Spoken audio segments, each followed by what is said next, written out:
Well, we've been sent up there to retrieve this item that is coming from Mars. And it's a rover, and it's got within it some core samples, and in that core sample exists this, I guess that's something that's sort of like almost pre-cellular kind of life. And we're sent up there with someone who works exclusively with the CDC, somebody whose job is to make sure that everyone on board the ship stays uncontaminated, and make sure that whatever it is that we're bringing on board stays on board and doesn't come back down to Earth.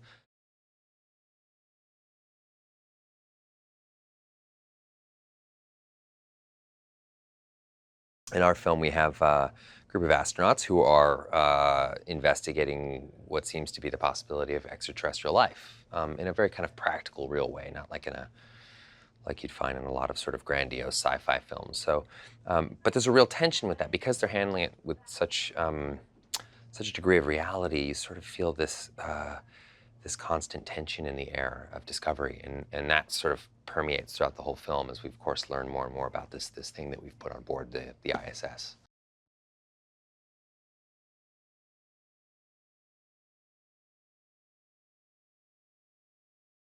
At a certain point in the film, we discover that we sort of breathe life into it.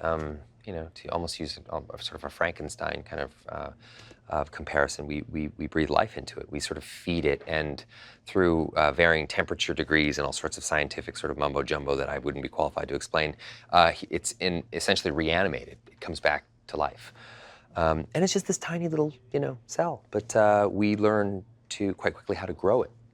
And watch it kind of grow, and it's exciting. It's like this. It's the most exciting thing that could ever possibly happen. And I think everybody on board the ship, on board the ISS, sort of feels like we're all standing at the precipice of true history. That we get to be the first people to report that there is, in fact, extraterrestrial life outside of Earth, and it's exciting.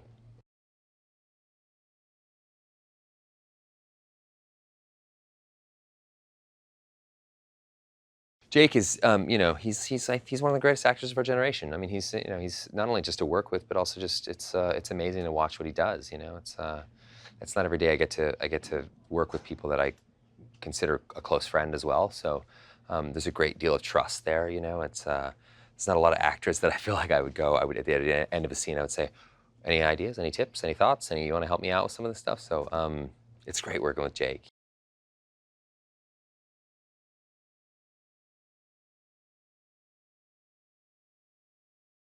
We don't really see eye to eye on a lot of stuff. I just sort of feel like, it's a close-knit group. She's sort of the newest one up there into the ISS. And what's interesting about the ISS is that, at least from what I've learned, is that sometimes hierarchy kind of dissolves quite quickly because there's so few people up there and they're in such close quarters and they have to be a family. And hierarchy doesn't really exist on an interpersonal level like that. You can't really be ordering people to do stuff and then you're, asking them to fix the shower or eat lunch with them the next day. It's tough. So. She's the newest member, Rebecca's character, and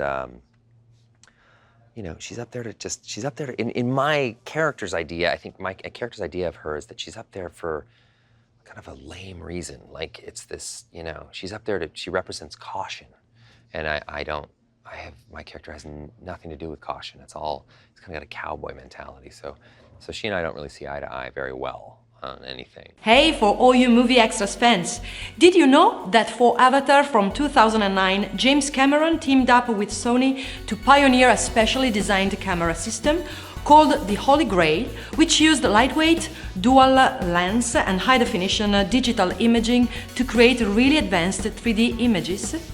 Each frame of the CGI scenes, 1/24 of a second, took an average of 47 hours to render.